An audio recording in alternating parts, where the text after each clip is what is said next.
زحمت دوں کہ وہ اپنے کلمات سے ہمارا حوصلہ افزائی کریں. بہت بہت شکریہ. میں اپنے پیروں کی تکلیف کی وجہ سے کھڑے ہونے سے معذور ہوں، اگرچہ کہ ادب کے خلاف ہے، میں بھی مائک پر آ کر کے ہی یہ بات کہتا. ڈاکٹر صاحب نے آج ہماری امیدوں کو اس انداز میں پورا کیا. یہ مجمع بتا رہا ہے، اور جیسا کہ وکیل صاحب نے بتایا کہ باہر بھی اسی انداز میں لوگ ہیں. یہ ظاہر ہے شمع کی قیمت بتا رہے ہیں کہ پروانے کتنے ہیں. اور ڈاکٹر صاحب سے لوگ غائبانہ طور سے متعارف تو تھے ہی، اور بڑا ارمان تھا لوگوں کا کہ ڈاکٹر صاحب تشریف لائیں تو بالمشافہ ملاقات بھی ہو جائے، چہرہ بھی دیکھ لیا جائے. میں جناب ڈاکٹر ذاکر نائک صاحب کا تہہ دل سے شکر گزار ہوں. مذاہب کے تقابلی مطالعے میں خصوصاً اسلام اور ویدک دھرم میں آپ کا مطالعہ واقعی بہت وسیع ہے. آپ کے بیان سے حاضرین کو بہت قیمتی معلومات حاصل ہوئی ہیں. خصوصاً ان لوگوں کے لیے آپ کا بیان بہت مفید ہے جو حق کے متلاشی ہیں، جو ستیہ کی تلاش میں رہتے ہیں، حق کی تلاش میں رہتے ہیں. انہوں نے یقیناً بہت کچھ حاصل کیا ہوگا. آخر میں تمام شرکاء حضرات کی خدمت میں نیک خواہشات پیش کرتا ہوں. بہت بہت شکریہ ڈاکٹر صاحب. میں اپنے آپ کو بالکل یہاں سے ہٹا رہا ہوں کونے میں، اور آپ کو اور ڈاکٹر صاحب کو روبرو سامنے کیے دیتا ہوں. سوالات کا سلسلہ جاری رکھیے گا.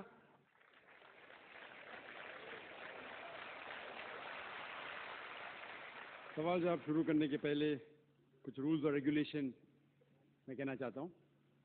پہلا نام آپ کہنا، اس کے بعد آپ کا پیشہ، آپ کی مصروفیت کیا ہے.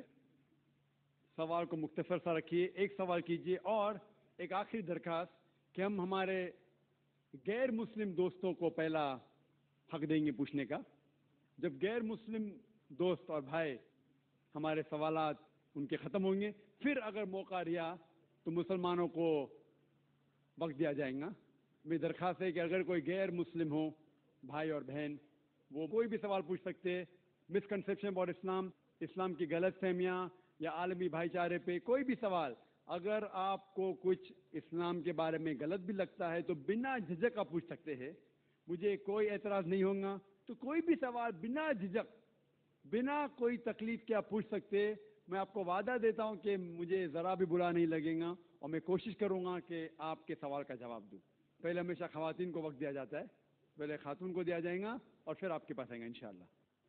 یس sister, most welcome. Doctor Naik نمشکار.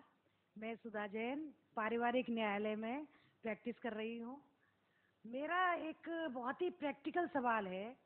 ابھی آپ نے بتایا کہ ہم مہیلاؤں کے لیے، ہمارے مسلم دھرم میں ہم مہیلاؤں کو بہت 75% ہم سمان دیتے ہیں، ان کے ادھیکار ہیں، ان کے رائٹس ہیں.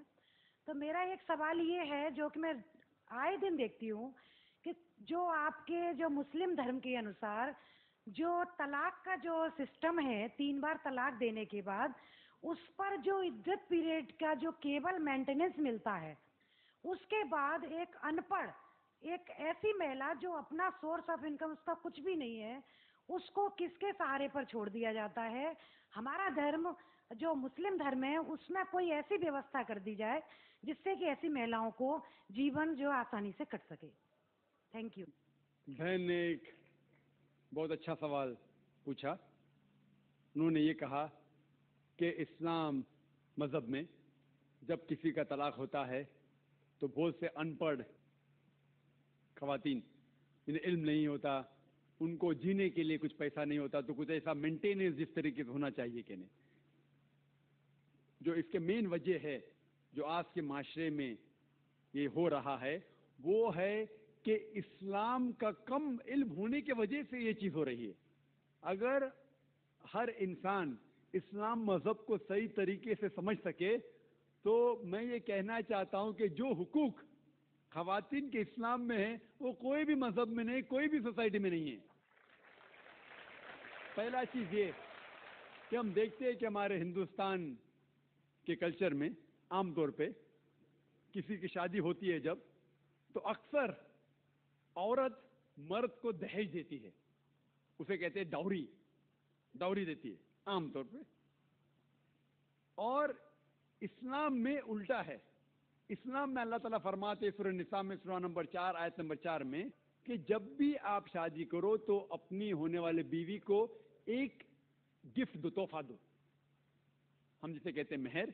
महर निकाह होने के लिए फर्ज है। हमारे इस देश में आमतौर पे उल्टा होता है कि वो औरत होने वाले मर्द को दहेज देती है, और मार्केट के ऊपर डिपेंड होता है। अगर वो डॉक्टर है तो मांगेगा 1 करोड़ रुपया या 10 लाख, डिपेंड कौन से इलाके से आता है। इंजीनियर है तो 5 लाख, ग्रेजुएट है तो 1 लाख, जैसे भेड़ बकरियों का बिकते हैं। और अफसोस की बात है कई मुसलमान भी इसको अमल करते हैं, बिल्कुल गलत है। इस्लाम में दहेज लेना औरत से जबरदस्ती बिल्कुल हराम है। उल्टा होने वाले शोहर को महर देना चाहिए और अपने बराबर का महर देना चाहिए। लेकिन अफसोस की बात है कि दहेज लेना छोड़िए, अगर हिंट भी देना, दहेज को हिंट देना कि मेरा बेटा मर्सिडीज कार में घूमना चाहता है, हिंट दे रहे कि उसको दहेज में मर्सिडीज कार चाहिए। मेरे बेटे को 4 बेडरूम फ्लैट में रहने की आदत है, इंडिकेशन हिंट दे रहे कि मुझे दहेज में 4 बेडरूम का फ्लैट चाहिए। ये बिल्कुल इस्लाम में हराम है। जबरदस्ती मांगना, अगर खुशी से, अगर उस लड़की के वालिदैन कुछ देना चाहते तो आप ले सकते खुशी से, जबरदस्ती आप ले नहीं सकते ना। आप उसको हिंट दे सकते कि मुझे फ्लैट दो या पैसा दो। इस्लाम में उल्टा है। इस्लाम में औरत को महर मिलता है शादी में, और महर निकाह होने के लिए फर्ज है। और महर ये खुद औरत भी तय कर सकती है कि मैं तुमसे शादी करूंगी जब तक आप मुझे 1 लाख रुपया नहीं देंगे। वो अलग बात है कि अगर वो गरीब शौहर है, गरीब आदमी बोलेगा मैं 1 लाख नहीं है, आप कोई दूसरे मर्द को ढूंढो, मैं दूसरी लड़की को ढूंढूंगा, ये भी जायज है। तो वो लड़की दूसरे शौहर को ढूंढेंगी, ठीक है ना। लेकिन वो कह सकती है मुझे 1 लाख चाहिए, 5 लाख चाहिए, 10 लाख चाहिए, कुछ भी कह सकती है। अगर शौहर के पास कुवत हो देगा, नहीं कुवत है तो नहीं देगा। इसीलिए अरब मुमालिक में लड़की लोग इतना डिमांड करते हैं कि उनको अरब खवातीन से शादी करना मुश्किल पड़ जाता है, क्योंकि वो जानते हैं अपने हुकूक को। सूरह निसा की सूरह नंबर 4 आयत नंबर 20 के आयत में लिखा है कि आप उन्हें सोने का पहाड़ भी दे सकते हैं महर में, और आप उसे एक आयत भी सिखा सकते हैं, वो भी महर है। अगर आपके पास पैसा नहीं है और वो आदमी कहता है कि मेरे पास पैसा नहीं, मैं आपको कुरान शरीफ की आयत पढ़ के सुनाऊंगा, वो भी महर हो गया। तो महर की कोई हद नहीं है, ना नीची हद है ना ऊपर हद है। अपने अपने स्टेटस के अकॉर्डिंग वो महर तय कर सकते हैं। और ये महर की कई वजह है। एक वजह है कि मिसाल के तौर पे उस लड़की के वालिदैन ने उसकी परवरिश की, उसे ग्रेजुएट बनाया, तालीम के ऊपर खर्चा किया, तो महर मिलने के बाद उस औरत की वो अपनी जायदाद हो जाती है। वो चाहे अपने वालिदैन को दे, चाहे खुद रखे, या उसको कोई बिजनेस में लगा दे, कोई तिजारत में लगा दे, उसका हक है। तो महर उसकी खुद की जायदाद है, वो कुछ भी कर सकती है। और महर का कोई फिक्स्ड अमाउंट नहीं है, छोटा भी हो सकता है, बड़ा भी हो सकता है। और उसके अलावा ये महर अगर खुदा ना करे, अल्लाह ना करे, अगर तलाक होता है, डिवोर्स होता है, तो ये महर उसके काम आ सकता है। लेकिन लोग को गलत फहमी कि महर सिर्फ तलाक के लिए, ऐसा नहीं बात है। वो महर लेके खुद को बिजनेस में लगा सकती है, अपने वालिदैन को दे सकती है। और जहाँ तक कि उसका खुद का सवाल है, इस्लाम के अंदर जितने फाइनेंशियल एस्पेक्ट से खर्चा, उसका शादी के पहले जिम्मेदारी है उसके वालिद की और उसके भाई की। शादी के बाद ये जिम्मेदारी उसके शोहर की और उसके बेटे की। All financial aspect, lodging, boarding, clothing, खाना पीना, कपड़ा, सब उसको कमाने की जरूरत नहीं। ये हक है मर्द को देने का। तो financially she is more strong, she is very strong financially. जहां तक के माली हालात में इस्लाम में औरत का दर्जा बहुत ऊंचा है।